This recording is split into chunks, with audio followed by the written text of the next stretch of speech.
আসসালামু আলাইকুম। নতুন একটি ভিডিওতে সবাইকে স্বাগতম। আজকে আপনাদের সাথে একজন নতুন মানুষের সাথে আমি পরিচয় করিয়ে দেব। আশা করি অনেক কিছু জানতে পারবো। উনি পরিচয় হই তার সাথে। আসসালামু আলাইকুম ভাই, কি অবস্থা? ভালো আছেন? আলহামদুলিল্লাহ। আপনি কতদিন আছেন কুয়েতে? 10 বছর। তো দেশের থেকে আসার পরে, কুয়েতে আসার পরে আপনার পরিস্থিতি কি পরিবর্তন হয়েছে না আগের মতোই? না, দেশের থেকে আসার পরে আমার তো অনেকই পরিবর্তন হয়েছে। এখন বর্তমানে পরিস্থিতি কেমন কুয়েতের, আপনার কি মনে হয়? এখন আগে যে সময় আইছিলাম 10 বছর আগে, ওই টাইমে এরকম ছিল না কুয়েত। এখন যে অবস্থা, এই অবস্থা, এখন বাইরে কাজ করাটা বহুত সমস্যা। আমরা যারা এখন নতুন বিষয়ে আসতে চাচ্ছি তাদেরকে আরো বেশি সমস্যা। এত টাকা দিয়ে আমি মনে করি কুয়েতে না আসাটাই সবচেয়ে বেটার। আচ্ছা, আমরা অনেক অনেক অনলাইন প্ল্যাটফর্মে, সোশ্যাল মিডিয়াতে দেখি কুয়েতের টাকার রেট অনেক বেশি, এখানে আসলে বড়লোক হয়ে যাবে, এখানে আসলে অনেক টাকা ইনকাম করতে পারবে। আসলে বাস্তব চিত্রটা কি? না না না, ও এখন কিছু কোম্পানি আছে আপনার বেতন দিব 60 টাকা, ঠিক আছে। আর কিছু কোম্পানি আছে 75 টাকা 8 ঘন্টার ডিউটি। হ্যাঁ, আমাদের 7 লাখ 8 লাখ টাকা দিয়া কুয়েতে পাড়ি দেওয়াটা মানে বোকা স্বর্গে বাস করার এক সমান। আচ্ছা, আপনার কাছে কি মনে হয় একজন মানুষ যদি এই মুহূর্তে কুয়েতে যদি না এসে বাংলাদেশে কিছু করার চেষ্টা করে, তার জন্য কি কুয়েতের চেয়ে বাংলাদেশ ভালো? হ্যাঁ হ্যাঁ হ্যাঁ, বাংলাদেশ আরো বেটার অপশন। হ্যাঁ, ওই চাকরি পিছে না দৌড়াইয়া নিজে উদ্যোক্তা হওয়ার চেষ্টা করেন। খুবই খুবই ভালো কথা বলছে ভাই। এখন তো কুয়েতে আগের তুলনায় অনেক বেশি আইন হয়েছে, অনেক কঠোর হয়েছে। নতুনদের ক্ষেত্রে বিশেষ করে যারা নতুন আসতে যাচ্ছে তাদের জন্য তো আরও বেশি চ্যালেঞ্জিং। আপনার এই 10 বছরে কি কি চ্যালেঞ্জ আপনার সামনে আসছে যে আপনার কাছে অনেক কঠিন মনে হয়েছে, এই কাজগুলো আমার জন্য দেশে হইলেই ভালো হইতো, আমার দেশটা আমি অনেক বেশি মিস করি, কি মনে হয়?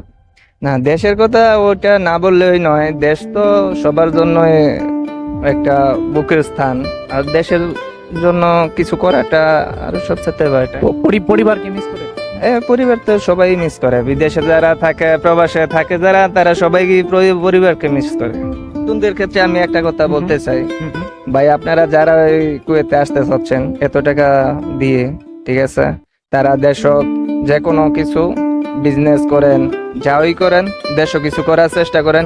কুয়েতে 75 টাকা বেতনে আপনি খাইয়া, ঠিক আছে, বড় জোর 20,000 টাকা পাঠাইতে পারবেন, হয়তো বা 18,000 টাকা। বর্তমান টাকা রেডিয়ার অনুযায়ী 18,000 20,000 টাকা আপনি পাঠাইতে পারবেন।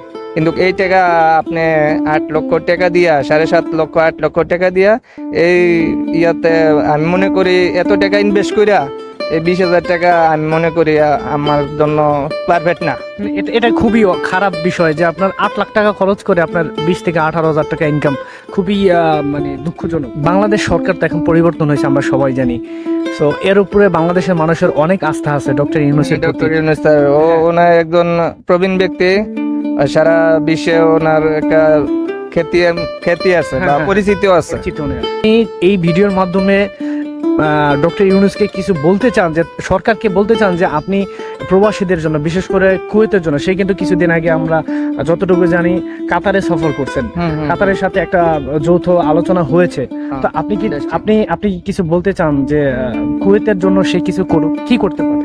কুয়েতে আসলে আমরা যে এত টাকা দিয়া মানে আসতে চাচ্ছি, ওইটার বিষয়ে ও একটু ফলো করুক। যেরকম মনে করেন যে আমরা 3 লাখ 3.5 লাখ টাকার ভিতরে কুয়েতে আসতে পারি, এরকম একটা সিস্টেম করুক। আর নাবানা পতা বাতিল করুক। এরকম মনে করেন যে নাবানা বলতে আপনি প্রাইভেট সেক্টরে আসতে চাচ্ছেন, ওই বিষয়টা এভেলেবেল চালু করুক, ঠিক আছে। আর আমরা যারা নাকি গভর্নমেন্ট সেক্টরে আইছি, 3 বছরের কন্ট্রাক্ট লইয়া, ওই সব বিষয়টা মানে নাবানা বলতে আপনার এই বিষয়ের একটা মানে ভিসা হচ্ছে 2 ধরনের, একটা প্রজেক্ট, একটা হচ্ছে প্রাইভেট। তো আপনি প্রাইভেট ভিসা কিসা মানে চালু করে দেখ।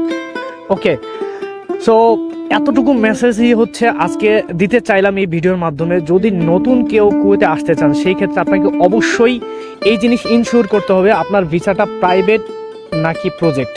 আসার পরে 18 থেকে 20,000 টাকা ইনকাম করে আপনার পরিবার সচ্ছলভাবে চলা খুবই মুশকিল। So be careful.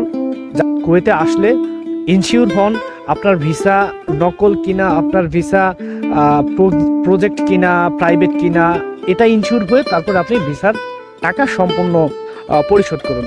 সো ভাই, থ্যাংক ইউ, আপনাকে অসংখ্য ধন্যবাদ। ধন্যবাদ আমার সাক্ষাৎকার নেওয়ার জন্য। ওকে, থ্যাংক ইউ সো মাচ।